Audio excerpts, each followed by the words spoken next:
इंसानों ने अभी तक स्पेस में खूब सारे सिग्नल भेजे हैं और हम चिल्ला चिल्ला के बोल रहे हैं कि हम यहाँ पर हैं। तो क्या ये हमारी सबसे बड़ी गलती है? एक शिकारी काले अंधेरे जंगल में शिकार करता है। ये जंगल उसके जैसे या फिर उससे भी बड़े शिकारियों से भरा पड़ा है। तो क्या इस सिचुएशन में उसको आग जलानी चाहिए? क्योंकि अगर उसने आग जलाई तो कहीं उसका भी शिकार हो सकता है।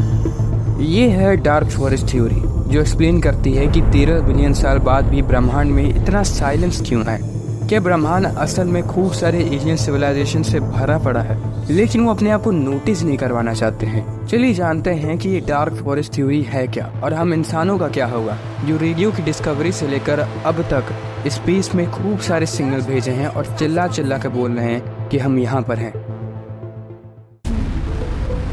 13 साल पहले बिग बैंग हुआ और यूनिवर्स की शुरुआत हुई। रिसर्चर्स की माने तो तब से लेकर अब तक कोई भी सिविलाइजेशन के पास इतना ज़्यादा टाइम है जिससे वो अपना प्रेजेंस पूरे गैलेक्सी में दिखा सके, लेकिन तभी भी हम इंसानों को देखने को मिलता है सिर्फ साइलेंस। तो क्या एक्चुअली में यूनिवर्स खाली है? हमारे अलावा कोई भी दूसरी सिविलाइजेशन नहीं है? लियू शीशन, ये चाइनीज ऑथर का कहना है कि ऐसा नहीं है। ऐसा हो सकता है कि हमारा यूनिवर्स दूसरी सिविलाइजेशन से भरा पड़ा है। ह्यूमन सिविलाइजेशन एक ऐसी सिविलाइजेशन है जो कांस्टेंट एक्सपेंशन पर बेस्ड है।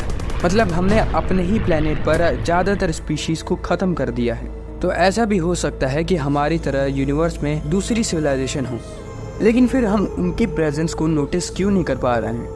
ऐसा हो सकता है कि ह्यूमन सिविलाइजेशन अभी तक उतनी टेक्नोलॉजिकली मैच्योर नहीं है जिससे वो दूसरी एडवांस सिविलाइजेशन की प्रेजेंस तक को नोटिस कर पाए। या फिर ये भी हो सकता है कि दूसरी सिविलाइजेशन अपना प्रेजेंस नोटिस ही नहीं करवाना चाहते हैं। डार्क फॉरेस्ट थ्योरी एक ऐसी थ्योरी जो बताती है कि हमारा यूनिवर्स एक घने जंगल की तरह है जो बड़े एडवांस सिविलाइजेशन से भरा पड़ा है, लेकिन वो अपना प्रेजेंस दिखाना नहीं चाहते हैं, क्योंकि उनको भी पता है कि अगर उन्होंने अपना प्रेजेंस दिखाया तो इस काले अंधेरे यूनिवर्स में उनका भी शिकार हो सकता है किसी दूसरे उनसे बड़े सिविलाइजेशन द्वारा। यूनिवर्स में कम्युनिकेशन काफ़ी लिमिटेड सा है, कोई भी सामने वाले की इंटेंशंस बता नहीं सकता। तो यहाँ पर आपके पास सिर्फ 2 ऑप्शन बचते हैं। पहला कि आप पीसफुली कम्युनिकेट करो, लेकिन ये रिस्क लेकर कि आपका भी डिस्ट्रक्शन पूरी तरीके से पॉसिबल है। या फिर एक दूसरा ऑप्शन कि पहले ही कॉन्टेक्ट पर पूरी फोर्स के साथ हमला करके सामने वाले सिविलाइजेशन का नामो निशान मिटा दो, जिससे आपका सर्वाइवल कंफर्म रहे। लेकिन इस सिचुएशन में यही होप कर सकते हैं कि सामने वाली सिविलाइजेशन आपके सिविलाइजेशन से एडवांस ना हो, क्योंकि 2 सिविलाइजेशन के बीच में कुछ ही साल का डिफरेंस एक मैसिव टेक्नोलॉजिकल गैप में कन्वर्ट हो सकता है, जिससे जो भी इंटरस्टेलर वॉर हो वो एक तरीके का वन साइडेड मैसेकर हो जाएगा। तो इन सबसे एक मतलब सामने आता है कि यूनिवर्स में 2 तरीके की सिविलाइजेशन है, एक जो अपने आप को नोटिस नहीं करवाना चाहते हैं और छुपे हुए हैं, दूसरे जो पूरी तरीके से डिस्ट्रॉय हो चुके हैं।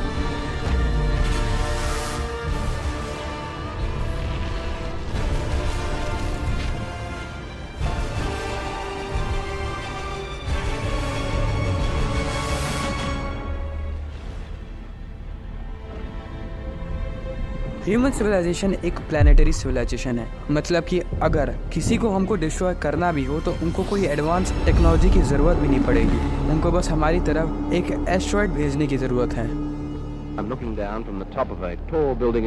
रेडियो की इन्वेंशन के बाद हमने खूब सारे स्पेस में सिग्नल भेजे हैं, लेकिन स्पेस इतना बड़ा है कि वो रेडियो सिग्नल उतना ज़्यादा डिस्टेंस अभी तक ट्रैवल नहीं कर पाए होंगे। और रिसर्चर्स का मानना है कि जब तक वो कोई भी एडवांस सिविलाइजेशन तक पहुंचेंगे तब तक वो सिग्नल मीनिंगलेस हो जाएंगे। हमें यूनिवर्स के हॉस्टाइल नेचर के बारे में अभी तक नहीं पता है। हम नहीं जानते हैं कि ब्रह्मांड में दूसरी सिविलाइजेशंस हंटिंग और एक्सपेंशन के बेसिस पर है भी कि नहीं। कुछ रिसर्च ये भी मानते हैं कि ऐसा भी हो सकता है कि यूनिवर्स में सिविलाइजेशंस पीसफुल हो, कि इतनी ज़्यादा टेक्नोलॉजिकल प्रोग्रेस के बाद सिविलाइजेशंस और ज़्यादा पीसफुल हो जाती हैं और इंसानों जैसे प्रिमिटिव माइंडसेट के साथ वो एग्जिस्ट ना करती हैं। लेकिन कई सारे साइंटिस्ट के हिसाब से हमें अपने रेडियो सिग्नल्स के ऊपर ध्यान देना चाहिए और पूरी साइलेंस के साथ यूनिवर्स को पूरी तरीके से स्टडी करना चाहिए और हर एक पॉसिबल सिग्नल को ध्यान से सुनना चाहिए और सोच समझकर उसका रिप्लाई देना चाहिए। आप क्या इस बारे में सोचते हैं? कमेंट में ज़रूर बताइएगा।